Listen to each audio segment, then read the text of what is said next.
అండి. మన కంపెనీ పేరు వచ్చేప్పటికే real boom real estate services అండి. సో ఇక్కడ ఏంటంటే రియల్ ఎస్టేట్ బిజినెస్ ఎందుకు చేయాలి, రియల్ బూమ్ తో అసోసియేట్ అయ్యి ఎందుకు చేయాలి అనే దాని గురించి మనం మాట్లాడుకుందాం అండి. సో రియల్ ఎస్టేట్ వచ్చేటప్పటికే ఇది ఒక హై ఇన్కమ్ జనరేట్ చేయగలిగేటువంటి సెక్టర్ అండి. తర్వాత ఇక్కడ హై టికెట్ వాల్యూ, అంటే మనం ఏ ప్రోడక్ట్ తీసుకున్నా కూడా కొన్ని hundreds of rupees, but real estate లో ఏంటంటే ఒక టైంలో అతను ఇన్వెస్ట్ చేయాల్సినటువంటి ల్యాండ్ కానివ్వండి, లేకపోతే ఒక ఇల్లు కానివ్వండి, అపార్ట్మెంట్ ఫ్లాట్ కానివ్వండి, లేకపోతే ఒక విల్లా కానివ్వండి, లేకపోతే ఒక బీచ్ రిసార్ట్ కానివ్వండి, ల్యాండ్ అంటే ఒక అసెట్ సంపాదించుకోవటానికి వారు కష్టపడి సంపాదించిన డబ్బునంతా కూడా ఒక మంచి ప్రాపర్టీలో ఇన్వెస్ట్ చేయాలని చెప్పి ఆలోచన చేస్తూ ఉంటారు. సో వాళ్ళకి మనం అసిస్ట్ చేస్తూ ఉంటాం కాబట్టి దీంట్లో మనకు వచ్చేటువంటి ఏదైతే సర్వీస్ ఛార్జ్, అంటే అదర్ వర్డ్స్ లో ఏంటంటే మనకి ఒక కమిషన్ అనుకోవచ్చు. సో దీన్ని ఒక ఇన్కమ్ జనరేట్ చేయడానికి స్కోప్ ఉన్నటువంటి సెక్టర్ కాబట్టి రియల్ ఎస్టేట్ చేయాలి అని చెప్పి బలంగా చెప్తా ఉంటాం.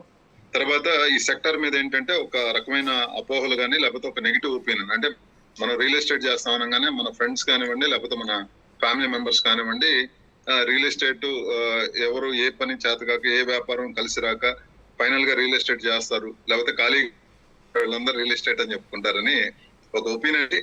అయితే ఇది చాలా తప్పండి. సో ఎందుకు అంటే ఇది ఒక ప్రొఫెషనల్ గా మనం చేయగలిగితే, ఒక డాక్టర్ కంటే, ఒక ఆడిటర్ కంటే, ఇంజనీర్ కంటే, ఆర్కిటెక్ట్ కంటే, ఒక అడ్వకేట్ కంటే కూడా ఎక్కువ ఇన్కమ్ జనరేట్ చేసేటువంటి అవకాశం ఉన్నటువంటి సెక్టారు. మీరు చూస్తే రియల్ ఎస్టేట్ నుంచి రాజకీయాల్లోకి వచ్చిన వాళ్ళు కానీ, లేకపోతే మూవీ మేకింగ్ ఫిల్మ్స్ లోకి వెళ్ళిన వాళ్ళు కానివ్వండి, చాలా మంది ఈ చాలా రకాల వ్యాపారాలు చేస్తూ మళ్ళీ వాటిని మల్టిప్లై చేసేటువంటి అవకాశం ఉన్నటువంటి సెక్టారు. అయితే ఇక్కడ ఏంటంటే మనం ఒక డాక్టర్ ని చూసినట్టయితే అతను మెడికల్ అడ్వాన్స్మెంట్స్ ఏం జరుగుతున్నాయి, కొత్తగా ఏ మాలిక్యూల్ వస్తుంది, ఏ డ్రగ్ మార్కెట్ లోకి వస్తుంది అనేది వాళ్ళు ఎప్పటికప్పుడు నాలెడ్జ్ ఎన్హాన్స్ చేసుకుంటా ఉంటారు. అంటే వాళ్ళ కన్సల్టేషన్ 500,000 రూపీస్ తీసుకుంటున్నప్పటికి కూడా వాళ్ళు నిత్య విద్యార్థిగా ఉంటూ నేర్చుకుంటా ఉన్నారు. అదే విధంగా ట్యాక్స్ కన్సల్టెంట్స్ మనం చూస్తే లాస్ట్ ఒక 1 వీక్ 10 days బ్యాక్ జిఎస్టీలో చేంజెస్ వచ్చినాయి. సో ఈ గవర్నమెంట్ పాలసీ మేకింగ్ లో ఏమి కొత్త నిర్ణయాలు తీసుకుంది, దాని ద్వారా కస్టమర్ కి జిఎస్టీ ఏ రకంగా ఇవ్వాలనేది వాళ్ళు కూడా అప్డేట్ అవుతూ ఉంటారు. మరి రియల్ ఎస్టేట్ లో వచ్చేటప్పటికి అంతా కూడా చాలా అన్ప్రొఫెషనల్ గా, ఇదే ఒక అనార్గనైజ్ సెక్టారు. సో అన్ప్రొఫెషనల్ గా ఉంటాం కాబట్టి దీంట్లో సక్సెస్ అయ్యే వాళ్ళు ఒక 5 to 6% మాత్రమే వాళ్ళు విల్లాస్, కార్స్ కొనుక్కోవటం, వెల్త్ అక్యూములేట్ చేయడం ఇవన్నీ చేస్తా ఉన్నారు. సో మనం రియల్ బూమ్ ప్రయత్నం ఏంటి అంటే అందరూ కూడా అలా వెల్ ట్రైన్డ్ అయ్యి రియల్ ఎస్టేట్ ద్వారా ఎక్కువ ఇన్కమ్ జనరేట్ చేసే విధంగా శ్రీనివాస్ నాయుడు గారి కాన్సెప్ట్ డిజైన్ చేయడం జరిగింది. సో ఈ రియల్ బూమ్ బిజినెస్ అనేది ఏంటంటే మనకి మేజర్ గా ఒక 3 ఫ్యాక్టర్స్ మీద బిజినెస్ మోడల్ ఉండబోతోందండి. ఒకటి వచ్చేటప్పటికే స్ట్రాంగెస్ట్ అసెట్ నెట్వర్క్, ఏపీ తెలంగాణతో పాటుగా రాబోయే రోజుల్లో ఇది పాన్ ఇండియా లెవెల్లో వెళ్ళడానికి కంపెనీ ప్లాన్ చేస్తా ఉంది.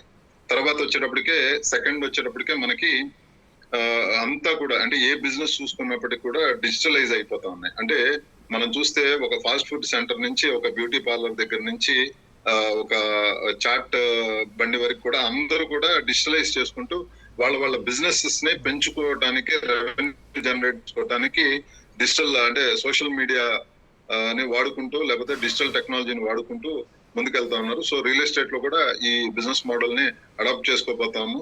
తర్వాత దీంట్లో మన రియల్ బూమ్ లో వచ్చేప్పటికే ఒక 25-30 years రియల్ ఎస్టేట్ లో అనుభవం ఉన్నటువంటి వాళ్ళు దీంట్లో మెంబర్స్ గా ఉన్నారు. తర్వాత కొత్తగా ఎవరైతే జాయిన్ అవుతున్నారో, రియల్ ఎస్టేట్ మేము చేయాలి అనుకుంటున్నారో వారికి హెల్ప్ అయ్యేటువంటి బిజినెస్ ప్లాట్ఫామ్ ఇదండి. ఎందుకు రియల్ ఎస్టేట్ చేస్తున్నారు, లేకపోతే రియల్ ఎస్టేట్ ఎందుకు వస్తున్నారంటే ఇది ఒక strong source of passive income అండి. అంటే మనం చేస్తున్నటువంటి ప్రైమరీ బిజినెస్ ఏదైతే ఉందో, లేకపోతే మన జాబ్ ఏదైతే ఉందో దాని ద్వారా వచ్చేటువంటి రెవెన్యూ సరిపోట్ల, మన స్టాండ్ ఆఫ్ లివింగ్ వల్ల కానివ్వండి, లేకపోతే పెరుగుతున్నటువంటి ఖర్చుల వల్ల కానీ, లేకపోతే స్కూల్ పిల్లల ఫీజుల గురించి కానీ, లేకపోతే మెడికల్ ఎక్స్పెండిచర్ కానీ, ఇవన్నీ పెరుగుతున్న తరుణంలో ప్రతి ఒక్కరికి ఒక సెకండరీ సోర్స్ ఆఫ్ ఇన్కమ్ కావాలి. కాబట్టి చాలా మంది ఈజీగా ఎర్న్ చేయడానికి రియల్ ఎస్టేట్ ఒక మంచి మీడియం ఆఫ్ బిజినెస్ కాబట్టి చాలా మంది దీనిలోకి వస్తా ఉన్నారు. కాబట్టి ఈ 3 ఫ్యాక్టర్స్ మీద బిజినెస్ రన్ అవుతా ఉంటుంది. తర్వాత మనం హ్యాండిల్ చేసేటువంటి ప్రొడక్ట్స్ ఏంటి అంటే, మనం ఒక open plot, villas, independent houses, beach resorts, commercial properties, agriculture lands, farm lands, అంటే ఒక రియల్ ఎస్టేట్ సంబంధించినటువంటి అన్ని ప్రొడక్ట్స్ మన దగ్గర ఉంటా ఉన్నాయి. సో దీంట్లో కస్టమర్ కు ఉండేటువంటి అడ్వాంటేజ్ ఏంటి అంటే, మన దగ్గర ఒక లీగల్లీ వెరిఫైడ్ ప్రాపర్టీస్ ఉంటాయి. తర్వాత వెంచర్స్ ఏవైతే ఉన్నాయో అవి నెసరీ పర్మిషన్స్ తీసుకొని గవర్నమెంట్ కంప్లైన్సెస్ అన్ని కూడా ఫుల్ఫిల్ చేస్తారో ఆ ప్రాజెక్ట్స్ మాత్రం మనం ప్రమోట్ చేస్తాం. తర్వాత కస్టమర్ ఎక్కడ ఇన్వెస్ట్ చేస్తే అతను వెల్త్ అక్యూములేట్ అయితే, అంటే ఇప్పుడు ఎవరన్నా ఇన్వెస్ట్ చేసేది ఏంటంటే రాబోయే రోజుల్లో పిల్లల ఎడ్యుకేషన్ గురించి కానీ, లేకపోతే వాళ్ళ పెళ్లిళ్ళ గురించి కానీ, లేకపోతే ఇంకేదైనా అబ్రాడ్ చదివిపించడానికి కానీ, వాళ్ళకి ఆ వెల్త్ తర్వాత రోజుల్లో ఉపయోగపడతాయన్న ఉద్దేశంతో వాళ్ళు ఈ రోజు ఇన్వెస్ట్ చేస్తారు. సో ఎక్కడ ఇన్వెస్ట్ చేస్తే, అంటే పెరిగిపోయిన చోట కొనుక్కుంటే వాళ్ళు ఒక డిస్సాటిస్ఫైడ్ కస్టమర్ కింద ఉంటారు. సో ఎక్కడ పెరగడానికి అవకాశం ఉందనేది మనం డీప్ ఇన్సైట్ చేసి మనం వాళ్ళకి సజెస్ట్ చేస్తా ఉంటాము. ఇన్వెస్ట్మెంట్ సేఫ్ గా ఉంటుంది. అంటే చాలా డెవలపర్స్ వెంచర్ అమ్మేటప్పుడు చెప్పేటువంటి వాగ్దానాలు ఏవైతే ఉంటాయో వాటిని ఒక కలర్ఫుల్ బ్రోచర్స్ వేసి తర్వాత రోజుల్లో వాటిని విస్మరించి కస్టమర్ యొక్క ఇన్వెస్ట్మెంట్ నే నచ్చుకునేటువంటి పరిస్థితి ఉంటుంది. కాబట్టి మనం అలాంటి వెంచర్స్ కాకుండా ఎక్కడైతే జెన్యున్ గా అప్రిషియేట్ అయిద్దో వాళ్ళ వెల్త్ అనేది వాటిని మాత్రం మనం ప్రమోట్ చేసేటువంటి పరిస్థితి ఉంటుంది. సో ఇక్కడ చాలా మంది రియల్ ఎస్టేట్ ఫ్రీలాన్స్ గా చేస్తూ ఉంటారు, చాలా కంపెనీస్ కి అసోసియేట్ వర్క్ చేస్తూ ఉంటారు. సో రియల్ భూమితో ఎందుకు అసోసియేట్ వర్క్ చేయాలి అంటే ఇక్కడ అసోసియేట్ బెనిఫిట్ ని ఒక టాప్ లెవెల్ లో మనం పెడుతూ ప్లాన్ చేస్తున్నటువంటి బిజినెస్ మోడల్ అండి. సో ఒక అసోసియేట్ రియల్ భూమితో అసోసియేట్ అయితే అతనికి వచ్చేటువంటి అడ్వాంటేజ్ ఏంటి అంటే మనం ఒక 5 lakhs ఇన్సూరెన్స్ ప్రొవైడ్ చేస్తా ఉన్నాం, ఒక 5 lakhs డిస్కౌంట్ కార్డు ప్రొవైడ్ చేస్తా ఉన్నాం. ఈ డిస్కౌంట్ కార్డు ఎలా ఉపయోగపడిద్ది అంటే ఏదైనా మనం చేసినటువంటి వెంచర్ వాళ్ళు గనక ఒక సేల్ గనక ఇనిషియేట్ చేసినట్టయితే వాళ్ళకి ఒక అడ్వాన్స్ లో ఒక 25,000 to 50,000 రూపీస్ అప్ ఫ్రంట్ వాడుకోవడానికి వెసులుబాటు ఇక్కడ ఉంటుందండి. అండ్ పర్ఫార్మెన్స్ బేస్డ్ గా ఉండేటువంటి సిచ్యువేషన్ ఉంటుంది. తర్వాత మనం డిజిటల్ మార్కెట్ సపోర్ట్ కానివ్వండి, లేకపోతే మీకు పరిచయం లేని వాళ్ళు, ఇప్పుడు ఈ రోజు మనం చూస్తే ఇక్కడ శ్రీకాకుళంలో జనపాల గోవిందరావు గారి దగ్గర నుంచి వనపర్తిలో హకీం బాషా గారు, ఖమ్మంలో రాంబాబు గారు, మేఘ్ గారు, అదే విధంగా ధనలక్ష్మి గారు. సో ఇలా అంటే మనం తెలంగాణలో మన ప్రెసెన్స్ స్ట్రాంగ్ గా ఉంది. ముఖేష్ గారు లాంటి వాళ్ళు ఉన్నారు, సీనియర్ లీడర్స్. విజయవాడలో రామ్ ప్రసాద్ గారు, రాజు గారు, లతా గారు, ఇలా ఒక నెట్వర్క్. తర్వాత ఒంగోలు, నెల్లూరులో శ్రీనివాస్ గారు, తర్వాత మార్కాపురంలో రంగప్రసాద్ గారు, హరి గారు, అంటే ఈ భద్రారావు గారు, ఖమ్మంలో భద్రారావు గారు. సో ఇలా మనం ఒక స్ట్రాంగెస్ట్ నెట్వర్క్ ప్రెసెన్స్ ఉన్నప్పుడు మనకు ఉండేటువంటి అడ్వాంటేజ్ ఏంటంటే ఎవరు ఎక్కడి నుంచి ప్రాపర్టీ అయినా కూడా సేల్ చేసేటువంటి అవకాశం ఉంటుంది. తర్వాత ఇక్కడ కమిషన్ వచ్చేటప్పటికే జెన్యున్ గా, అంటే చాలా మంది అసోసియేట్స్ కి మీరు ఇండివిజువల్ గా ఫేస్ ఏదైనా ప్రాపర్టీ అమ్మిన తర్వాత కస్టమర్ ఒక 5 కోట్లు 4 కోట్లు పెట్టి ప్రాపర్టీ కొంటాడు, కానీ మనకి ఇవ్వాల్సిన ఒక 1% కమిషన్ ఇవ్వడానికి కూడా వెనకడిగేసేటువంటి, కానీ వాళ్ళని ఒక్కళ్ళుగా ఉన్నప్పుడు మనం ఏమి మాట్లాడలేని పరిస్థితి, లేకపోతే మనకి రావాల్సినటువంటి హక్కును కూడా బలంగా పరిస్థితి లేదు. అయితే ఇక్కడ ఏంటంటే మనం 1 lakh అసోసియేట్స్ మనం టార్గెట్ గా పెట్టి దేవుడి దయ వల్ల మనం ఒక 14,000 మంది ఏజెంట్స్ వరకే మనం అసోసియేట్స్ మన దగ్గర ఎన్రోల్ అయ్యి ఉన్నారు. సో ఈ అసోసియేట్ నెట్వర్క్ లో ఉండటం వలన మనం ఏ ప్రాపర్టీ వచ్చినప్పుడు కూడా చాలా ఈజీ దాన్ని డిస్పోజ్ చేసేటువంటి అవకాశం ఉంటుంది. లేదు కస్టమర్ కి చాయిస్ వచ్చేటప్పటికే ఒక ఇండివిజువల్ గా మనం ఒక నోట్బుక్ పెట్టుకొని మనం ఏవైతే తిరుగుతాం ఆ ప్రాపర్టీస్ గురించి రాసుకొని ఇంకా వాటినే మనం కస్టమర్ దగ్గర ప్రొజెక్ట్ చేస్తూ ఉంటాం. కానీ కస్టమర్ రిక్వైర్మెంట్ బియాండ్, అంటే మనం మన దగ్గర ఉన్న ప్రాపర్టీస్ కంటే కూడా వారి రిక్వైర్మెంట్ బియాండ్ ఉంటాయి. అప్పుడు మనం ఏం చేయలేం. కానీ ఒక కంపెనీతో అసోసియేట్ అయినప్పుడు ఏంటంటే number of properties, number of locations లో, నెంబర్ ఆఫ్ బడ్జెట్స్ లో, అంటే కస్టమర్ ఫీజిబిలిటీని బట్టుగా మనం ప్రమోట్ చేయడానికి వారి సేల్ ప్రొసీడింగ్ ఈజీగా క్లోజ్ చేయడానికి అవకాశం ఉంటుంది. తర్వాత మనం ఈ బిజినెస్ మోడల్ ఎలా వస్తున్నాం అంటే ఒక మండల్ ఫ్రాంచైజీ లెవెల్ దగ్గర నుంచి ఒక అసెంబ్లీ ఫ్రాంచైజీ, డిస్ట్రిక్ట్ ఫ్రాంచైజీ లెవెల్లో మన ఆపరేషన్స్ ఉంటాయండి. సో దీనివల్ల అడ్వాంటేజ్ ఏంటంటే ఏ మూల ప్రాంతాన, ఏ గ్రామాన ఉన్నటువంటి ప్రాపర్టీ అయినా కూడా మన దగ్గరకు అసోసియేట్ ద్వారా రావడానికి అవకాశం ఉంటుంది. కాబట్టి కస్టమర్ చాయిస్ ఖచ్చితంగా ఎక్కువ ఉండడానికి అవకాశం ఉంటుంది. సో దీన్ని ఒక రెవెన్యూ జనరేట్ చేసే విధంగా మన అసోసియేట్ కి ఎలా హెల్ప్ అవుతుంది అంటే కనుక ఒక మండల్ ఫ్రాంచైజీ తీసుకోవాలంటే ఒక 50,000 రూపీస్ తో తీసుకుంటే కనుక వాళ్ళకి అక్కడ రెవెన్యూ మనం జరుగుతా ఉంది. ఒక అసెంబ్లీ ఫ్రాంచైజీ 2 lakhs ఛార్జ్ చేస్తా ఉన్నాం. తర్వాత ఒక డిస్ట్రిక్ట్ వచ్చేటప్పటికే 10 lakhs ఇచ్చేస్తా ఉన్నాం. సో వాళ్ళకి ప్రొవైడ్ చేసేది ఏంటంటే కంపెనీ సైన్ బోర్డ్స్, అదే విధంగా వాళ్ళకి కంప్యూటర్ ఆపరేటర్ శాలరీని కంపెనీ ప్రొవైడ్ చేస్తూ ఉంటది. ఇక్కడ కంప్యూటర్ ఆపరేటర్ యొక్క ఉద్దేశం లేదంటే ఉండాల్సిన పరిస్థితి దేనికంటే మనం ఏదైనా ఒక ప్రైమరీ బిజినెస్ ఏదైనా చేసేటప్పుడు మనం చూస్తూ ఉంటే మనం ఏదైనా ఒక జనరల్ స్టోర్స్, అంటే మన కిరాణా కొట్టు దగ్గరికి వెళ్ళినప్పుడు మనం వెళ్ళే టైం అతను షాప్ క్లోజ్ అయ్యే టైం అయినప్పుడు కూడా మనం కేజీ పంచదార అడిగితే కూడా అదే శ్రద్ధతో అతను తీసుకొచ్చి మనకి ఇస్తాడు. కానీ దానికి అతనికి మిగిలేదు ఒక 4-5 రూపాయలు మాత్రమే మిగులుతా ఉంటాయి. అయినా కూడా అతను అంత కస్టమర్ ని జాగ్రత్తగా హ్యాండిల్ చేస్తారు. మరి ఇక్కడ మనకి కమిషన్ 1,00,000 2,00,000 రూపాయల కమిషన్ ఇవ్వడానికి వస్తున్నటువంటి కస్టమర్ ని మనం వేరే ఫోకస్డ్ గా వేరే వర్క్ లో ఉండి మనం అతన్ని పోగొట్టుకునేటువంటి ప్రమాదం ఉంటది. కాబట్టి ఒక కంప్యూటర్ ఆపరేటర్ ఉంటే వాళ్ళు తీసుకొచ్చేటువంటి సేల్ గానీ బైక్ కి సంబంధించినటువంటి కస్టమర్ డేటా కూడా మన దగ్గర భద్రంగా ఉంటది. కాబట్టి వాళ్ళని చాలా అటెంటివ్ గా వాళ్ళని అటెండ్ చేయడానికి అవకాశం ఉంటది. కాబట్టి ఆ సేల్ క్లోజ్ చేసే అవకాశం మనకు ఉంటది. కాబట్టి ఆ కంప్యూటర్ ఆపరేటర్ ఇది అనుకున్నాం. తర్వాత వాళ్ళకి ఆ డేటా సపోర్ట్ కానీ పోతే ఈ అసోసియేట్ నెట్వర్క్ ను కూడా వాళ్ళకి అటాచ్ చేయడం జరుగుతూ ఉంటుంది. దీనివల్ల ఏంటంటే మనం ఫ్యామిలీ అనుకుంటా ఉన్నాం కాబట్టి ఆ బిజినెస్ చేసుకునేటువంటి వాల్యూమ్ ఏదైతే ఉంటో పెరుగుతూ ఉంటుంది. కానీ మనం ఇండివిజువల్ గా చేసుకున్నప్పుడు ఏంటంటే లిమిటెడ్ స్కోప్ ఉంటుంది. ఒక్కొక్కసారి ఇండివిజువల్ చేసుకునే అసోసియేట్ 3 నెలలు 4 నెలలు కూడా ఒక ట్రాన్సాక్షన్ కూడా జరిగేటువంటి పరిస్థితి ఉండదు.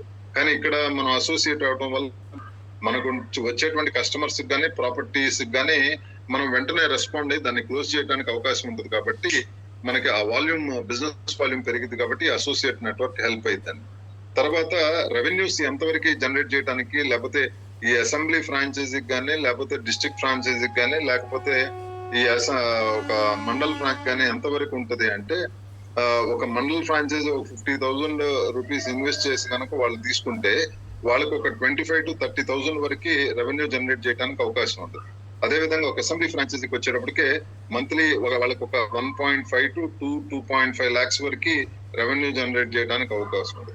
ఓ డిస్ట్రిక్ట్ ఫ్రాంచైజీకి వచ్చేటప్పటికే ఆల్మోస్ట్ ఒక 6 to 8 to 10 lakhs revenue generate చేయడానికి అవకాశం ఉంది. ఇక్కడల్లా ఏంటంటే మనం ఎంత స్మార్ట్ వర్క్ చేస్తున్నాం, ఎంత అసోసియేషన్ కస్టమర్ తో ఉంటున్నామో, ఎంత బలంగా మన టీం బిల్డ్ చేసుకున్నాం దాని మీద మన రెవెన్యూస్ ఆధారపడి ఉంటాయి. తర్వాత ఇక్కడ ఒక టీమ్ బిల్డింగ్ ప్రాసెస్ చాలా సింపుల్ గా జరిగేటువంటి ఇది ఉందండి. ఒక వర్క్ ఫ్లో ఉంది. ఎలా అంటే మీరు ఎవరైతే ఇక్కడ లీడర్స్ ఆల్మోస్ట్ ఈ రోజు మీటింగ్ కి ఒక 21 మెంబర్స్ ఇప్పుడు వరకు ఉన్నారు. ఈ 21 మెంబర్స్ తలా ఒక 10 మెంబర్స్ ని మనం టీమ్ యాడ్ చేసుకుంటే ఆటోమేటిక్ గా 210 మెంబర్స్ అవుతారు. ఈ 210 మెంబర్స్ మనం చెప్పాల్సింది ఏంటంటే తలా 10 మందిని యాడ్ చేయమని.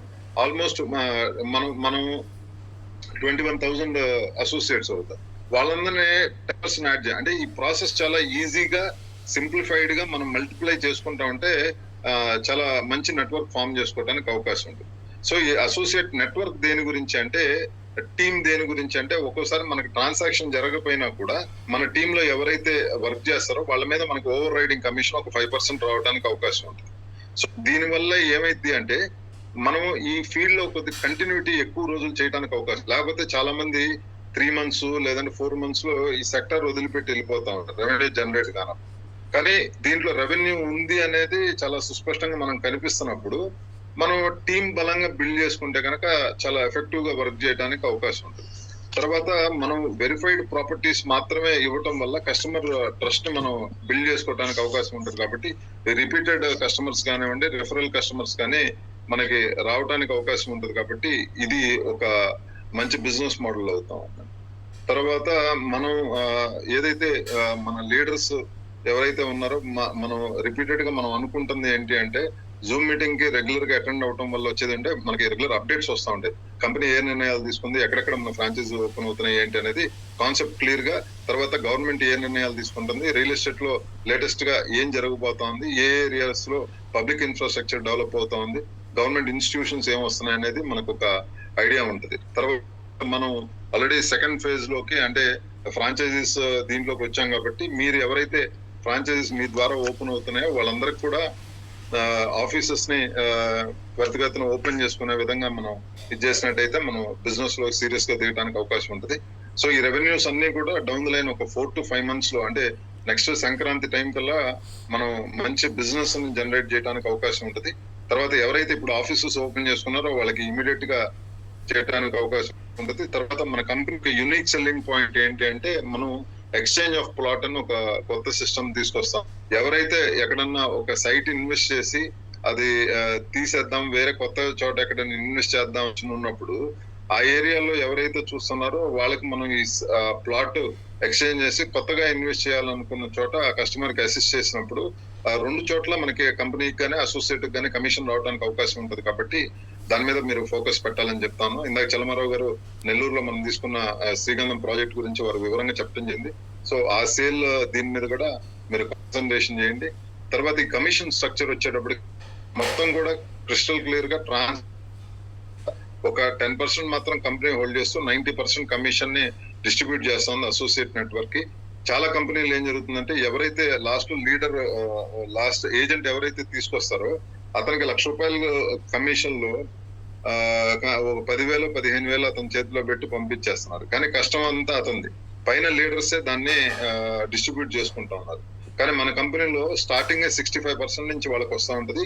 లీడర్స్ ఎవరైతే ఉంటారో వాళ్ళకి ఓన్లీ 5% మాత్రమే ఉంటుంది. సో ఎందుకు అంటే లీడర్స్ అంటే ఎఫెక్టివ్ లీడర్ ఎవరంటే ఇంకొద్దిగా ఎక్కువ మంది లీడర్స్ ప్రొడ్యూస్ చేయగలిగేవాడు ఎఫెక్టివ్ లీడర్ అవుతారు. ఫాలోవర్స్ క్రియేట్ చేసేవాళ్ళు లీడర్ కాలేరండి. సో ఇది దృష్టిలో పెట్టుకుని మంచి టీం బిల్డప్ చేయడానికి మీరు వర్క్ చేయండి. సో ఈ రోజు చాలా మంది అంటే తమ శ్యామ్ గానీ, శ్రీను గానీ, చరణ్ గానీ చాలా ఏరియాస్ నుంచి అందరూ లీడర్స్, డివిఆర్ గారు, అదేవిధంగా రంగప్రసాద్ గారు, హరి గారు, చాలా మంచి ఎఫర్ట్స్, సతీష్ గారు రాజమండ్రి నుంచి ఎఫర్ట్స్ పెడతా ఉన్నారు. తర్వాత ముఖేష్ టీం కూడా తెలంగాణలో చాలా బలంగా వర్క్ చేస్తా ఉన్నారు. మంచి ఫ్రాంచైజీస్ క్లోజింగ్ ఉంది. సో బాలేమి గారు ఈ రోజు అంటే వెరీ ఫస్ట్ టైం మేము వారిని కలవటం జరిగింది. ప్రతిరోజు జూమ్ మీటింగ్ లో కలుస్తాను. వారు కూడా ఒక మంచి అంటే వారు తెలంగాణలో ఉన్నప్పటికీ కూడా ఏపీ ఉన్నటువంటి నెట్వర్క్ వైజాగ్ కానివ్వండి, లేకపోతే కర్నూలులో కానివ్వండి, అక్కడికి సంబంధించినటువంటి లీడర్స్ ని మాకు ఇంట్రడ్యూస్ చేయడం జరిగింది. సో మనందరం కూడా అవడానికి ఇది బాగా హెల్ప్ అవుతుందని చెప్పి మీ అందరికి తెలియజేస్తాను అండి. సో ఫస్ట్ అంటే ఎవరన్నా ఈ రోజు వచ్చిన వాళ్ళకి ఏదన్నా డౌట్స్ ఉంటే కనుక కొద్దిగా ఏదన్నా డౌట్స్ ఉంటే ఎక్స్ప్రెస్ చేయండి. నాకు తెలిసినంత వరకు అందరూ ఆల్రెడీ ఓల్డ్ మెంబర్స్ ఉన్నట్టుంది. సమీవుల్లా గారు కడప నుంచి అనుకుంటా. ఏదైనా డౌట్స్ ఉంటే ఒకసారి మాట్లాడండి సార్. ఎవరన్నా డౌట్స్ ఉంటే కనుక అన్మ్యూట్ చేసుకొని మాట్లాడండి.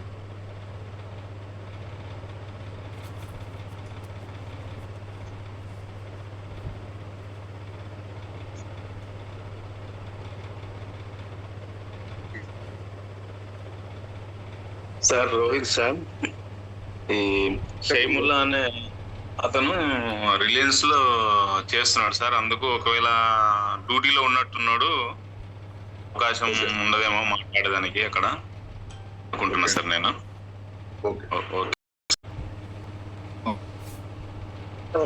Very good evening to everyone and hearty welcome to our Zone family members. Yesterday, one more good news project గురించి చెప్పమనేది. సో ఇది మేము లైవ్ లో మేము మాట్లాడమండి. ఆ మెయిన్ పర్సన్ ఎవరైతే ఉన్నారో, సో వన్స్ అపాన్ టైం అది చాలా ఆయన చాలా ఈగర్ వెయిట్ చేస్తున్న ప్రాజెక్ట్ గురించి. ఎందుకు ఈగర్ వెయిట్ చేస్తున్న పదం వాడానంటే, ఇండివిజువల్ గా ఒక రాజకీయ ఆర్గనైజేషన్ పెట్టుకో కూడా ఒక ఇండివిజువల్ ప్రాజెక్ట్ చేస్తున్నా కూడా నేను దీని గురించి ఈగర్ వెయిట్ చేస్తున్నాను అంటే దాని మీనింగ్ వచ్చేసి ఎప్పుడు కూడా ఎక్కడ కూడా చూడండి ఒక కొత్త సిస్టమ్ మనీ బ్యాక్ పాలిష్ అనేది, అది కూడా వెరీ లెస్ కంపేర్డ్ డిజైన్ చేసిన ప్రాజెక్ట్ ఇది. It's very hot cake. ఇది ఖచ్చితంగా బిజినెస్ పాయింట్ ఆఫ్ వ్యూలో, ఇన్కమ్ పాయింట్ ఆఫ్ వ్యూలో చాలా చాలా యూజ్ అవుతుంది. కాబట్టి ఎవ్రీ పర్సన్ మస్ట్ యూటిలైజ్ అండి. 50 days ప్లస్ వేసుకోండి. అండ్ ఐమ్ సారీ కొంచెం ట్రాఫిక్ లో ఉన్నాను. సో కొంచెం ఈ ఒక్క విషయం చెప్పేసి నేను సైన్ ఆఫ్ అవుతానండి. ఎందుకంటే కొంచెం నేను అవుట్ ఆఫ్ స్టేషన్ వెళ్తాం. So, thank you so much for my please continue, sir, as this topic review on. Thank you so much Raju గారు. సార్ ఇంకెవరన్నా మహాలక్ష్మి గారు, చాలా రోజులు అవుతుందండి మీరు వచ్చి.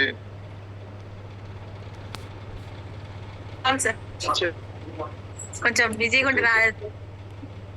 ఓకే అండి, కొద్దిగా మీ టీమ్ అంటే అంత ముందంతా మీరు యాక్టివ్ గా టీమ్ మెంబర్స్ యాడ్ చేస్తారు, టీమ్ బిల్డ్ చేయడానికి చూడండి. ఓకే ఓకే సార్, చేస్తాను సార్. కొంచెం వాళ్ళు టూర్ ఏరియా సార్, వాళ్ళు వచ్చాక అన్నా sir. Right, thank you. Okay sir. Ghouse గారు రాజమండ్రి.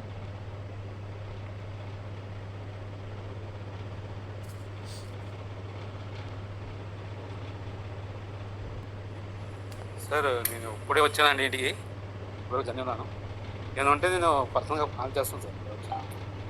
ఈరోజు గౌస్ గారు చాలా మెంబర్స్ యాడ్ చేశారండి. సో రాజమండ్రి, అమలాపురం ఈ సరౌండింగ్స్ నుంచి కూడా వారు చాలా ఎఫెక్టివ్ గా యాడ్ చేశారు. థ్యాంక్ యూ గౌస్ గారు. Thank you sir. అదేవిధంగా ఇంకెవరన్నా మిస్ అయ్యారండి? సామ్సంగ్ SM-M38 ఎవరండి ఇది? SM-M356B. ఓకే సార్, శ్రీనివాస్ గారు మీరు ఒకసారి మాట్లాడి కంక్లూడ్ చేస్తారు సార్. శ్రీనివాస్ నాయుడు గారు.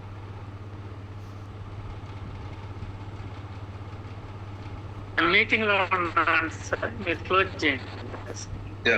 సార్ అందరికీ మరొకసారి హృదయపూర్వక కృతజ్ఞతలు అండి. సో ఎక్కువ ఎఫెక్టివ్ గా వర్క్ చేద్దాము, మంచి టీమ్స్ బిల్డ్ చేసుకుందాం, చాలా మంచి రెవెన్యూ జనరేట్ చేయడానికి అవకాశం ఉంది. తర్వాత చరణ్ గారు కూడా ఇంటింటికి రియల్ భూమ్ అనే కాన్సెప్ట్ మీద వర్క్ చేయడం అనేది ఒక మంచి వెల్కమ్ సైన్ అండి. సో ఈ కావాల్సినటువంటి మెటీరియల్ కూడా వెరీ షార్ట్లీ కంపెనీ నుంచి ప్రొవైడ్ చేస్తాం అండి. సో మరొకసారి అందరికీ హృదయపూర్వక కృతజ్ఞతలు అండి. థ్యాంక్ యూ అండి. జై హింద్. Good night sir.